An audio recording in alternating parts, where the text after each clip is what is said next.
That fresh morning. That fresh morning. Vous êtes sur les 104.5 Urban FM, la station Urban Mosley. Donc on parle de politique ce matin. On parle de politique, mais beaucoup plus avec une forte dose de justice, parce que il s'agit quand même des arrestations et des interpellations. Et ce qu'il faut savoir, c'est que depuis le 13 novembre dernier, nous sommes dans un moule, ou bien nous sommes dans une situation où on a un grand nombre de hauts cadres de l'administration, sinon de grands administratifs qui ont été arrêtés, qui soient notamment des entreprises parapubliques. On parle évidemment, par exemple, de la Caisse nationale d'assurance maladie et de sécurité sociale, la CNAMGS, dont l'ancien directeur général a été arrêté, M. Renaud Alorakoué, le mercredi, en début d'après-midi. Vous avez également la Société équatoriale des mines qui était dirigée jusqu'à avant le Conseil des ministres du 7 novembre par M. Ismaël Ondia Souna. Lui également, il a été entendu. On a eu, entre autres, plusieurs autres arrestations et interpellations. Notamment, on nous a annoncé que les ministres Roger Owonomba et Noël Momo auraient été entendus, soit par la DGR ou par le B2. On a également M. Patrici Tanaza, qui était directeur général de la GOC, la GOC, donc qu'on appelle Gabon Oil Company. Et lui également, et son adjoint, son directeur général adjoint, M. Jérémy Ayon, qui également ont été arrêtés pour des besoins d'enquête, mais on ne sait pas de quelle enquête il s'agit. Donc on sait simplement que ces personnes ont été interpellées. Est-ce que c'est dans le cadre de la gestion des entreprises qu'ils avaient en charge? Est-ce que c'est une autre affaire? On ne sait pas. Mais ce qui est sûr, c'est qu'aujourd'hui, c'est ce qui circule dans la presse. On voit bien, aussi bien la presse en ligne que les journaux papier. Tout le monde en parle à la télé, à la radio, parce qu'il s'agit quand même de personnes qui avaient entre leurs mains la gestion de grands nombres d'institutions. Quand on parle de la CNAMGS, évidemment, il faut savoir que c'est un des chouchous, sinon une des entreprises qui était au cœur du premier mandat du président de la République, dont il a d'ailleurs décidé de moderniser et qu'on sait qu'il y a aujourd'hui une certaine valeur ajoutée en ce qui concerne la politique sociale du chef de l'État. Et dès cet instant, quand on nous apprend que son directeur général a été arrêté, forcément, ça crée un certain nombre de questionnements auprès des populations. Ça nous amène à nous interroger sur les mobiles ou les raisons ayant conduit à cette arrestation. Est-ce qu'il s'agit de malversation financière? Est-ce qu'il s'agit d'un positionnement politique? Pourquoi je te disais qu'il fallait qu'on attende que la justice aille jusqu'au bout pour qu'on puisse en débattre en long et en large, parce qu'on est quand même une première étape on a quand même une première étape des choses, des interpellations. On va écouter déjà, peut-être ces personnes-là vont rentrer chez elles tranquillement. Oui, certainement qu'elles vont rentrer, mais pour le cas de Renaud Allos, d'après les informations, d'après quelle information? Les informations qui nous sont données par la presse, ce qui est dit, c'est que lui, il est même passé à une autre vitesse, parce qu'on nous a annoncé, on nous a fait dire que il y a eu, on l'a présenté devant le procureur. Quand on dit on a présenté quelqu'un devant le procureur, ça sous-entend qu'il y a eu mandat de dépôt. Donc certainement qu'il y a eu un certain nombre d'informations, mais cela reste encore, je préfère rester au conditionnel, parce que ce n'est pas une affaire aussi qui est exposée de façon publique. Ce n'est pas, on n'a pas encore du moins on ne sait pas encore d'où ça vient. Est-ce que c'est Mamba qui a été réactivé? Personne ne sait exactement. On sait que Mamba, c'est cette opération-là qui avait été enclenchée en 2017 par le chef de l'État pour pouvoir combattre la corruption dans notre pays. On sait qu'il y a un grand nombre d'anciens managers des entreprises publiques ou encore de hauts responsables de l'administration, notamment des ministres, qui ont été écroués. On se rappellera du cas, par exemple, d'Alfred Mabika, qui aujourd'hui vit à l'étranger. On a le cas de M. Magloan Gambia, qui est écroué à la prison centrale de Libreville. Et plusieurs cas comme ça. On a eu M. Etienne Goubou qui a été entre-temps libéré. Donc, c'est autant de situations. Juste Valeur Okorogo également, qui avait également été arrêté par rapport à cette enquête de Mamba. Donc, c'est la question qu'on se pose aujourd'hui. Est-ce qu'on on est dans la continuité du discours de Mamba, ou c'est une nouvelle opération comme le prétendent un certain nombre de titres aujourd'hui, parce que quand vous essayez de parcourir également Gabon Media Time, il vous donne un nom. Il semblerait que cette opération s'appellerait l'opération Scorpion. Bon, Est-ce que ces scorpions... Tu as vérifié sur des autres médias s'ils en parlent? Sur les autres médias, non, mais ce qui est sûr, c'est que au niveau de Gabon Gabon Media Time, on a baptisé cette opération, donc celle qui est en cours en ce moment, elle s'appelle Opération Scorpion. Selon Gabon Media Time, c'est ça que s'appelle Opération Scorpion, parce qu'il n'y a pas eu une décision publique comme on savait qu'il y avait l'opération Guinée, l'opération Guinée ou l'opération Épervier. Oui. Non, Épervier, c'est au Cameroun. Oui, c'est ce que je disais tout à l'heure, qu'on n'a pas encore de nom officiel. Oui. C'est pourquoi je reste dans le descriptif pour dire que nous, on connaît Mamba.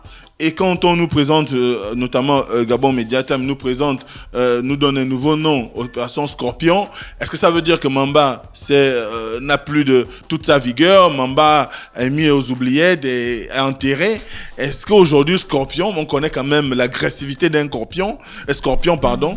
Donc, est-ce que ça sous-entend... Le Mamba est plus violent que le scorpion. J'ai regardé ça dans les 10 animaux les plus dangereux du monde sur National Geographic. Le Mamba est plus dangereux que le scorpion. Le Mamba noir, ça ne blague pas. Quand il ouvre sa gueule comme ça, tu vois direct l'enfer. C'est ce que le journaliste a dit. Donc quand tu t'édames une fois, genre, bam, c'est fini. Tu n'auras même pas le temps de t'en rendre compte. Le scorpion aussi est dangereux. Hein? Non, pas plus que le Mamba. C'est National Geographic d'Afresh. Ils font le classement. Oui, parce que quand on voit quand même aujourd'hui le grand nombre de personnes qui sont quand même soit entendues ou qui ont été arrêtées, je réitère encore, vous avez Renaud Alorakoué, vous avez Ismaël Ondias, vous avez Herman Zondu de la CDC, vous avez les ministres qui ont été entendus, vous avez entre autres des directeurs généraux adjoints ou des directeurs généraux, monsieur Patrici Tanaza. Donc ça sous-entend qu'il y a quand même une volonté. Voilà, une volonté peut-être aussi de réactiver la question de la lutte contre la corruption. Est-ce que c'est ça? Parce que quand tu regardes bien les événements, on pense bien que les autorités du pays veulent vraiment mettre ça au jour. On a d'abord la sortie de la Cour des comptes, c'est ça? Oui, la Cour des comptes. On a la sortie de la Cour des comptes. Exactement. On a la déclaration du Premier ministre qui demande de faire la déclaration des biens, voilà, de patrimoine, oui. Voilà. Et ensuite, la campagne de la Commission nationale de lutte contre l'enrichissement illicite. Ensuite, on a cette campagne d'interpellation. Oui. Donc, c'est normal. Je pense que c'est comme tu es en train de dire, que c'est un souci de réactiver un peu la lutte contre la corruption. Donc, on est évidemment dans cette logique-là qui, certainement, va conduire à un certain nombre d'informations parce que on reste... aujourd'hui, on nous dit que c'est à peu près 2000 milliards qui auraient disparu des caisses de l'État. Parce que quand on parle des 1500 milliards de la Cour des comptes, on nous dit aussi qu'il y a encore 500 milliards qu'on cherche. On ne connaît pas les bénéficiaires de cet argent. Donc, on est en train de mener des enquêtes. Est-ce que ça concerne, cette enquête-là est liée à ces arrestations? Est-ce que aujourd'hui, quand on regarde un tout petit peu un certain nombre de structures qui sont gérées, qui ont été gérées par ces personnes, est-ce que on a peut-être commencé il y a des suspicions en ce qui concerne la gestion, notamment est-ce qu'il y aurait des malversations? On sait que parfois on a souvent eu dans les envolées, parce que d'ailleurs c'est le Premier ministre le soulignait que dans l'imaginaire connectif au niveau du Gabon, les hommes politiques ou encore les grands administratifs sont considérés comme des corrompus, et c'est pourquoi d'ailleurs il avait fait son discours pour interpeller tous ceux qui sont dépositaires de l'autorité de l'État de pouvoir aller plus ou moins déclarer leur patrimoine, qu'on sache ce qu'ils ont avant qu'ils ne soient en fonction, et qu'au sortir de là, on puisse également pouvoir dire combien il a engrangé, combien ce qu'il a pris qui lui revenait de droit ou pas. Donc dès cet instant, c'est aujourd'hui une question qui se pose au niveau de la population, mais également au niveau des observateurs, parce que ni le ministre de la Justice qui aurait pu nous donner quelques buts, ministre d'État, ministre de la Justice, Anissé Mouyakou, qui pourrait nous donner quelques bonnes informations en ce qui concerne l'opération en cours, il ne s'est pas exprimé, encore moins le parquet de la République, même si on nous signale, comme je l'ai indiqué tout à l'heure, que M. Renaud Alorakoué aurait été présenté devant le procureur. Rien ne nous garantit que c'est une enquête diligentée par le procureur. Or, il faut bien qu'on sache d'où vient le déclenchement de cette opération? Est-ce qu'il s'agit d'une opération déclenchée par le ministère de la Justice qui peut avoir des mécanismes plus ou moins assez intéressants pour le faire? Est-ce que c'est une opération déclenchée par le parquet de la République? On ne sait pas. Et si c'est le cas, par exemple pour le parquet de la République, qui a saisi le parquet? Est-ce que c'est par exemple la Commission nationale de lutte contre l'enrichissement illicite? On ne sait pas. Est-ce que c'est la Cour des comptes? On ne sait pas. Est-ce qu'il s'agit peut-être de l'exécutif qui aurait demandé à ce que le parquet réactive Mamba, ou c'est clairement une nouvelle opération qui a été engagée comme le souligne Gabon Media Time? Donc ce sont autant de questions qu'on se pose, et certainement, comme tu le disais tout à l'heure, on aura une meilleure lecture ou une meilleure connaissance de ce qui se passe dans les jours qui arrivent. Mais qu'à cela ne tienne, il faut quand même rappeler que cela pose aussi aujourd'hui un certain nombre de questionnements au sein de la population, parce que tous ceux qui sont arrêtés ou qui sont entendus actuellement, on dit quand même que la majorité sont des proches de l'ancien directeur de cabinet. Donc là aussi, ça pose des problèmes. Est-ce que, pas des problèmes, mais ça laisse une question. Est-ce que nous sommes... Des proches comment? Des amis? Ça peut être des amis, des collaborateurs. C'était des collaborateurs, puisqu'ils travaillaient pour la haute administration. Oui, ils travaillaient pour la haute administration du pays, mais beaucoup ont quand même un passé d'amis, d'amis proches, amis proches du directeur de cabinet. Est-ce que c'est une chasse aux sorcières qu'on est en train de lancer? Donc c'est aussi une question qui se pose.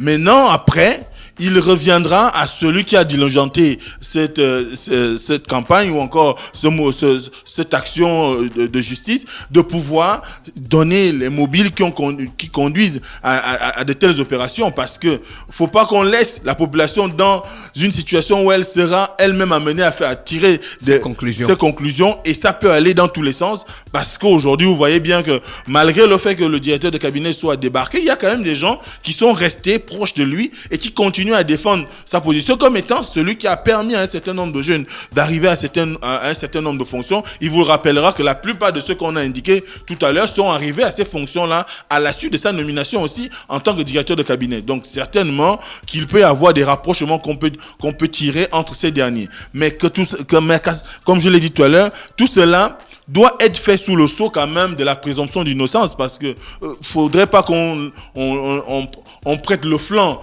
à la justice populaire qui voudrait que dès qu'on a dit comme ça, parce que Renaud Aloroko a peut-être 2-3 voitures flambant neuves, et puis on se dit bon, quand il est entré, il avait un Pajero qui avait déjà 2 ans. Bon? Non, je ne dis pas que c'est ça, mais j'essaye d'être caricatural pour faire comprendre aux gens que faut pas qu'on cède à la justice populaire, parce que aujourd'hui, de plus en plus, avec l'avènement des réseaux sociaux, on est plus enclin à nous abandonner à la justice populaire qu'à réellement rechercher la vérité sur un certain nombre de choses ou un certain nombre de situations auxquelles nous sommes confrontés. Donc, dès cet instant, il faut que la justice ou ceux qui sont en train de mener l'enquête gardent quand même en principe l'idée qu'il y a la présomption d'innocence, et que si tant est que ces personnes-là sont coupables de X ou Y actions envers le contribuable ou envers l'État, qu'ils répondent des actes en fonction de la loi, pas en fonction du jugement populaire ou encore des déshydratats de X ou Y. Parce qu'il ne s'agit pas d'une question individuelle, il s'agit d'une question